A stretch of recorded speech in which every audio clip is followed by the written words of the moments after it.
মোবাইলটা রাখ। মোবাইলটা দেখলে মাথায় গোবর ঢুকবে। পড়াশোনাটা কর, কাজে দিবে। আজকালকার দিনে মোবাইলটাই বাচ্চাগুলোর মাথা খাচ্ছে। কি রুটি দিব?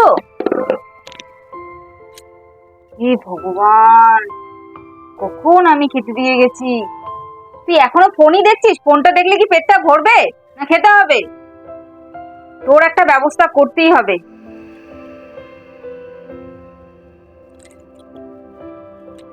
কি যে করি, মেয়ের হাত থেকে এই ফোনটাকে ছাড়াতেই হবে, নাহলে ওর ভবিষ্যৎটা অন্ধকার হয়ে যাবে। ও, তুমি চলে এসেছো? কি হয়েছে? আমি আর পারছি না গো, এবার তুমি একটা ব্যবস্থা করো। তোমার মেয়েটা সকাল থেকে উঠতে বসতে খেতে পড়তে সব সময় যদি ফোনটা নেয়, তাহলে ওর ভবিষ্যৎটা নষ্ট হয়ে যাচ্ছে। এবার কিছু একটা করো। ঠিক আছে, দাঁড়াও, আমার মাথায় একটা বুদ্ধি আছে, ওই বুদ্ধিটা আমি ট্রাই করব। হয়নি তোর ফোন দেখা? এবার তো ঘুমা।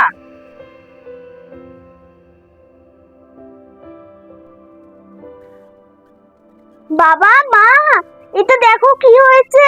কি হয়েছে রে? আমার চোখগুলো কালো কেন হয়ে গেল? বাবা দেখো না, আমার চোখগুলো কালো হয়ে গেছে। মা দেখো না, চোখগুলো কালো হয়ে গেছে। এবার আমার কি হবে? তুই বেশি মোবাইল দেখিস না, ওর জন্য বোধহয় তোর চোখের নিচটা এরকম কালো হয়ে গেছে। তোমার কি মনে হয়? ঠিক বলেছো, বেশি ফোন দেখে না, ওর জন্যই কালো হয়ে গেছে। আর না হলে একটা নতুন রোগ এসেছে আমি শুনছি, এরকম কালো কালো বড় বড় পোকা হয় নাকি, ওগুলো নাকি চোখের নিচে কামড় দেয়, তারপরে বাচ্চাদের চোখ নাকি নষ্ট হয়ে যায়। আমার মনে হয় ওই পোকাটাই তোকে কামড় দিয়েছে। তুই এক কাজ কর, এখনই গিয়ে ঠাকুরের কাছে প্রার্থনা কর যে ঠাকুর আমার চোখটা ঠিক করে দাও, আমি কালকের থেকে আর মোবাইল ধরবো না, তাহলে হয়তো তোর চোখটা ঠিক হয়ে যাবে। ঠাকুর, আমার চোখগুলোকে ঠিক করে দাও না।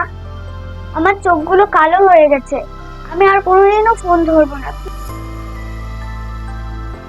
বাবা, মা, আমার চোখ দুটো না ঠিক হয়ে গেছে। তোকে বলেছিলাম না, ঠাকুরকে বল, দেখবি তোর চোখটা ঠিক করে দিবে।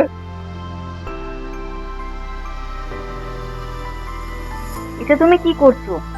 এটা কোনো বুদ্ধি হলো? আমি কিন্তু কিছু বুঝলাম না। আমি জানি আমি কি করছি, শুধু দেখো কাল সকালে কি হয়। আর আমার বুদ্ধিটা তোমার কেমন লাগলো? আর ফোন কি তুই ধরবি? আর আমি কোনোদিনও ফোন ধরবো না। ঠিক আছে। আশা করি বন্ধুরা ভিডিওর মাধ্যমে আপনাদের সব কিছু বোঝাতে পেরেছি। ভিডিওটা ভালো লাগলে অবশ্যই একটা লাইক করে ভিডিওটাকে শেয়ার করে দিয়েন।